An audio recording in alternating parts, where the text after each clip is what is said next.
Bismillahirrahmanirrahim. Yang pertama, kejadian yang unik pada saat Nabi SAW lahir adalah terlihatnya bintang Ahmad namanya. Apa itu bintang Ahmad? Orang-orang Yahudi yang ada di Madinah itu meyakini kalau Nabi terakhir yang mereka tunggu di Madinah keluar itu, kalau dia lahir akan kelihatan bintang yang mereka istilahkan dengan bintang Ahmad, dan mereka mengukir-ngukir bintang itu sesuai dengan keterangan dari Taurat. Seperti itulah pemahamannya pada saat itu. Allahu alam tentang masalah kebenaran masalah bintang ini, tapi yang jelas kebenaran bintang itu bisa dipercaya atau tidak, karena kita dalam Islam taunya bintang nggak boleh dipercaya gitu kan. Tapi ini pada saat itu dinukil oleh Hassan ibn Thabit radhiyallahu anhu, penyair Nabi SAW. Kebetulan umurnya dia beda 7 tahun dengan Nabi SAW. Beliau mengatakan setelah masuk Islam, setelah Nabi SAW hijrah ke Madinah, beliau mengatakan pada hari Nabi SAW lahir, aku kebetulan berada di salah satu benteng Yahudi, dan naiklah di malam hari kebetulan salah satu pendeta Yahudi lalu teriak dengan suara keras, "Wahai Yahudi, hai sekalian kaum Yahudi, sungguh telah terlihat pada malam ini bintangnya Ahmad, dan tidak terlihat kecuali pada saat ia lahir." Dan menurut Hassan ibn Thabit radhiyallahu anhu, memang umurnya beda 7 tahun dengan Nabi SAW, dan pada hari itu memang hari kelahiran baginda Nabi SAW. Yang kedua dinukil oleh para ulama tentang masalah kejadian-kejadian unik adalah Nabi SAW pada saat lagi Aminah melahirkan, maka dikatakan melahirkan tanpa ada rasa kesulitan sedikit pun, jadi sangat mudah. Bahkan sebagian athar menyebutkan Aminah tidak dibantu oleh orang. Tiba-tiba Nabi SAW keluar begitu saja. Dan yang ketiga, pada saat lahir, maka Nabi SAW dalam kondisi mengangkat kepalanya ke langit, seakan-akan orang yang sedang berdoa. Yang keempat, Nabi SAW lahir dalam kondisi sudah terkhitan. Sudah terkhitan. Yang kelima, Nabi SAW lahir juga tanpa terbebani lagi dengan sisa tali pusar, udah nggak ada. Lahir sudah terkhitan, ya, lahir sudah tidak ada tali pusarnya. Sampai poin di sini, sampai poin kelima ini, 4 poin ya, karena poin pertama tadi itu kejadian di Madinah. Jadi 4 poin ini, Aminah melahirkan dengan sangat mudah, Nabi SAW seperti berdoa ke langit, kemudian terkhitan, kemudian tali pusarnya sudah terlepas. Maka Abdul Muttalib, kakeknya, bangga sekali datang, sangat senang pada saat itu. Dia berkata, sungguh pada cucuku atau anakku ini ada perkara besar. Lalu Abdul Muttalib pun membawa bayi Nabi SAW ke Ka'bah saat baru lahir, dan ia yang memberi nama Muhammad. Baik, ada sedikit rahasia masalah nama Muhammad ini. Perlu teman-teman tahu, nama Muhammad sebelum Nabi Muhammad SAW tidak dikenal oleh orang-orang Arab. Gak ada satupun orang Arab bernama Muhammad pada saat itu, belum ada. Terus dari mana nama ini? Kok Abdul Muttalib bisa berikan nama cucunya? Ada kisahnya. Jauh sebelum lahir Nabi SAW, Abdul Muttalib pernah jalan-jalan ke negeri Syam bersama dengan 3 orang sahabatnya. Yang pertama Sulaiman bin Mujazi', salah satu kepala suku di Mekah. Yang kedua Hulayla bin Hajij. Dan yang ketiga Himran bin Rabi'ah. 3 orang ini bersama Abdul Muttalib, 4 orang ini pergi ke negeri Syam. Pas tiba di negeri Syam, ada salah satu pendeta Nasrani menemui mereka lalu berkata, "Kalian dari mana?" Kata Abdul Muttalib, "Dari Jazirah Arab." "Dari mana tempatnya?" "Dari kota Mekah." Kata pendeta itu, "Dari kota kalian nanti akan keluar Nabi terakhir. Dan Nabi terakhir itu bernama Muhammad." Kata Abdul Muttalib, "Dari mana engkau tahu itu semua?" Dia bilang, "Dari kitab kami, dalam Injil disebutkan namanya Muhammad." Maka keempat orang ini bertekad pada saat itu untuk memberikan nama kalau mereka dikaruniai anak setelah itu atau cucu, Muhammad.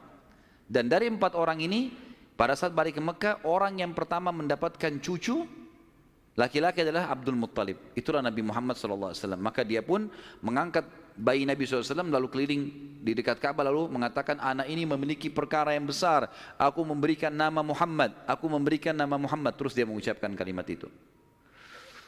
Kemudian selanjutnya teman-teman sekalian, yang keenam adalah goncangnya istana Kisra di Persia dan rubuhnya 14 teras istananya. Jadi ada teras-terasnya istana itu rubuh semua tanpa sebab. rusak semuanya.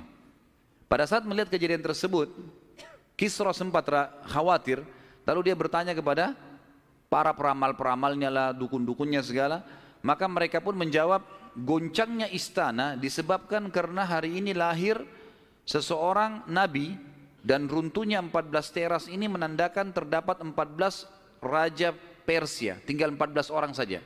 Selebihnya sudah runtuh kerajaan ini. Maka sempat Kisra bilang, 14 raja masih lama. Kalau satu raja punya 1100 tahun umurnya, berarti 1400 tahun. Tapi tanpa disadari oleh Kisra, apalagi di sejarah Muslim menukil, tanpa membenarkan ramalan ini ya, kita bukan membenarkan. Karena ramalan itu semua, kalaupun bertepatan, karena mereka mencuri, syaitan mencuri berita dari langit. Bukan karena mereka tahu. Sebagaimana dijelaskan dalam ada hadits Nabi SAW. Dan ternyata setelah Kisra, yang pada saat Nabi SAW lahir itu ada, anak-anaknya berselisih pendapat dan dalam waktu 4 tahun saja terjadi penggantian 10 orang Kisra. Mati semua, saling membunuh satu sama yang lain. Ya, dan puncaknya yang terakhir adalah yang ke-14 meninggal di zaman Umar radhiyallahu anhu. Pada saat Umar menembus wilayah Persia. Yang ketujuh, padamnya api sesembahan kaum Majus. Jadi ada api yang disembah di beberapa titik di negeri Persia. Jadi mereka buat api besar dan api itu selalu disembah, tiap hari mereka sembah. Pada saat Nabi SAW lahir, api itu tiba-tiba mati. Dan mereka berusaha menyalakan, tidak bisa. Selamanya mati. Sampai Persia pada saat itu seluruh Persia yang menyembah api, apinya mati semua, nggak ada. Mereka mau coba nyalakan sampai runtuhnya di zaman Umar bin Khattab, nggak ada api mereka. Nggak bisa lagi mereka nyalakan api untuk disembah ya. Nggak bisa lagi mereka nyalakan. Setiap kali di wilayah Persia dinyalakan api, mati, padam. Mereka cuma pakai masak, misalnya di situ padam. Nggak bisa sama sekali. Yang kedelapan, hanyutnya air sungai Sawa. Sungai Sawa ini teman-teman sama dengan sungai Gangga sekarang di India. Di kultus dianggap ini sungai apalah, keramat lah dan seterusnya. Gitu kan? Maka orang-orang Persia meyakini sungai Sawa ini adalah sesuatu yang luar biasa. Kalau ada yang mati, mereka bakar, lalu mereka lempar debunya di situ, airnya diambil, dianggap suci, apalah segala macam. Subhanallah, karena sungai ini selalu ditaruh tumbal segala macam. Waktu Nabi SAW lahir, air sungai ini hilang. Nggak ada airnya sama sekali, kering. Sampai sungai Sawa dilupain udah, nggak ada lagi sungai. Namanya memang sungai Sawa. Yang kesembilan, dan ini agak sedikit kita titik beratkan adalah kisah Halimah As-Sa'diyah. Tradisi orang Arab dulu teman-teman sekalian, terutama orang-orang Quraisy, setiap bayi lahir selalu dititipkan untuk disusui dan dibesarkan selama 2 tahun di luar kota Mekah, tepatnya di padang pasir. Ada alasan kenapa mereka titipkan anak-anak mereka ke padang pasir sama orang-orang Badui. Yang pertama, agar bahasa Arab fusha anak-anak mereka terjaga. Apa itu bahasa Arab fusha? Bahasa Arab ada 2 macam. Ada bahasa Arab fusha, bahasa aslinya bahasa Arab, dan itu Al-Quran dalam bahasa fusha. Kalau kita belajar bahasa Arab di pesantren atau di kampus-kampus, bahasa Arab yang dipakai bahasa Arab fusha. Dia punya grammar, rapi. Gitu.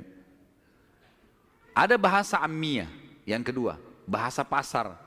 Ini bahasanya dialeknya berbeda-beda, Mesir berbeda, Tunis berbeda, Saudi berbeda, dialek bahasa pasarnya berbeda. Ini tidak punya grammar, lebih teracak. Ya mungkin kalau dalam bahasa Inggris dari Inggris sendiri, negeri Inggris dengan dari Amerika. Agak berbeda, grammarnya lebih rapi gitu kan.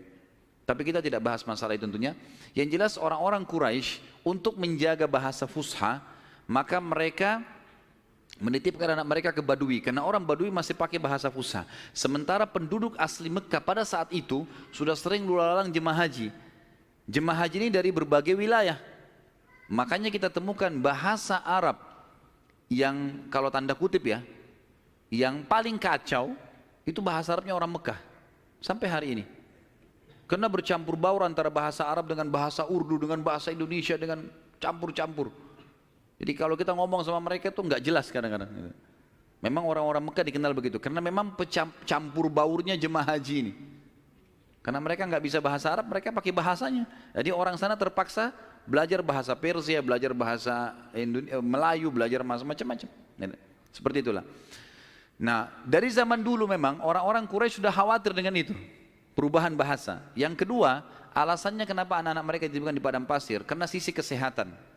Padahal zaman dulu belum ada seperti kita ya, masalah kimia-kimia dan segala polusi udara masih belum ada. Tapi orang-orang Quraisy sudah berpikir itu. Anak-anak mereka ditinggalkan di padang pasir untuk menjaga kesehatan tubuh mereka, karena makanannya alami gitu kan. Hewan-hewan yang langsung disembelih, langsung dimakan, susu kambing yang diminum, memang sehat. Dan juga udara, gitu kan. Serta juga orang-orang Badui ini melatih anak-anak mereka hidup untuk hidup susah. Berburulah, membantu orang tuanya, seperti itulah. Nabi SAW pada saat lahir, secara kebetulan, wanita-wanita Badui dari suku Sa'diyah kebetulan memang terkenal suka menjual jasa susu ini. Banyak ibu-ibu mereka, wanita mereka yang baru melahirkan, air susunya banyak, mereka pun pergi ke Mekah atau ke kota-kota lain nawarin jasa. Ada yang mau nggak titipin anaknya 2 tahun, kemudian nanti bayar upah gitu. Bisa orang tuanya datang mengunjungi, nanti balik lagi. Pokoknya anak-anak ini dijamin dijaga. Dan suku Sa'diyah ini terkenal suku-suku orang-orang yang amanah. Maka orang tidak ragu nitipan anaknya. Datanglah beberapa wanita dari Sa'diyah, di antaranya Halimah. Halimah Sa'diyah ini bersama dengan suaminya bernama Harith. Mereka sama-sama rame-rame datang, dan kebetulan kehidupan Harith dan Halimah ini pas-pasan, orang miskin lah. Di rumahnya itu bangunan tua, ada seekor unta yang kurus dan ada 2 ekor jantan dan betina kambing, tapi dua-duanya juga kurus, tidak produktif lagi. Dan Halimah dan Harith punya anak banyak.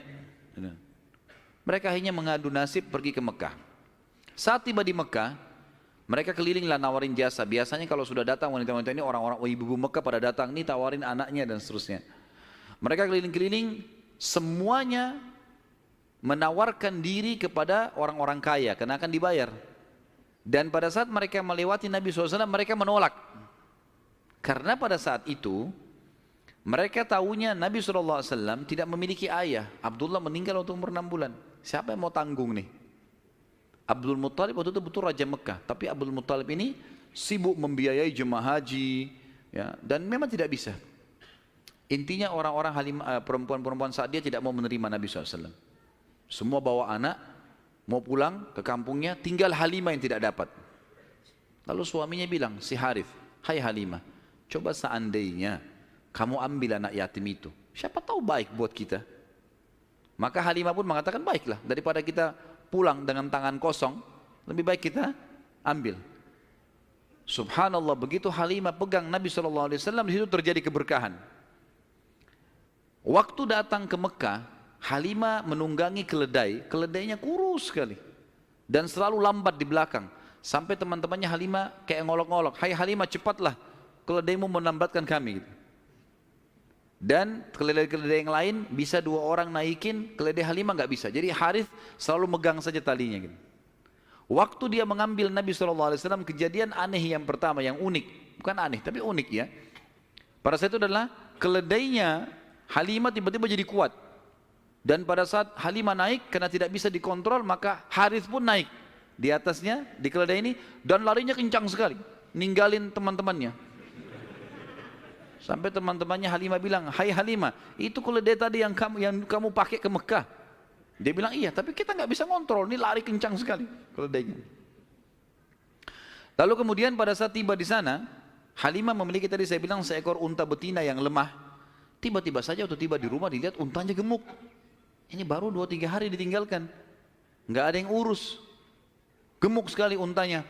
Dan tiba-tiba saja unta betina itu punya kantong susu yang penuh, sehingga Halimah sama Harith memerahnya, dan setiap habis diperah penuh lagi. Biasanya unta butuh makan, minum dulu baru penuh, ini enggak, setiap habis diperah penuh lagi. Dia minum dengan anaknya, dengan istrinya si Harith ini, dengan Halimah minum, kemudian anak-anaknya, dan bahkan sempat dibagi-bagi ke teman-temannya, tetangganya, karena penuhnya. Setiap diperah kasih lagi, penuh lagi, begitu terus ya. Kemudian 2 kambing, jantan dan betina yang kurus juga tadi, tiba-tiba gemuk, dan tiba-tiba betinanya hamil dan punya anak, dan akhirnya menjadi banyak.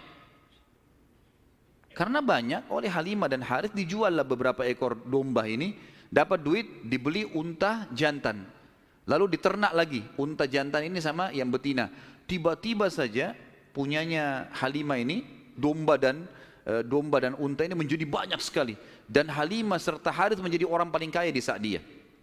Sampai akhirnya Halimah tidak butuh lagi untuk mengambil anak-anak yang disusui. Berkah luar biasa. Sampai terkenal di suku Sa'diyah pada saat itu, mereka berkata, dimanapun Halimah dan Harith gembalakan dombanya atau untanya, ikutkan, karena pasti gemuk. Dan memang betul, kalau ikut digabungkan berdekatan dengan gembalanya mereka, jadi hebat, jadi bagus, jadi subur. Jadi begitu luar biasa berkahnya.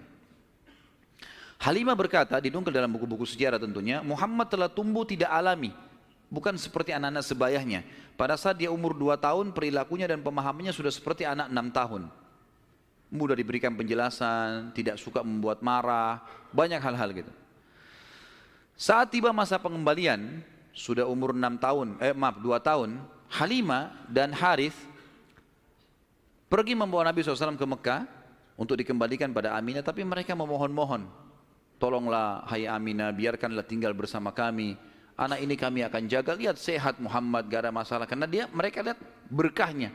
Dan kami tidak butuh bayaran, gak usah bayar. Muhammad ini waktu datang luar biasa, kejadiannya begini, segala macam. Baiklah, kata Aminah silahkan. Dibawa, tentu Aminah ini bolak-balik ya, ngelihat anaknya, balik lagi, tapi tinggal di sana. Sampai akhirnya Nabi SAW tinggal di suku Sa'diyah sampai umur 6 tahun.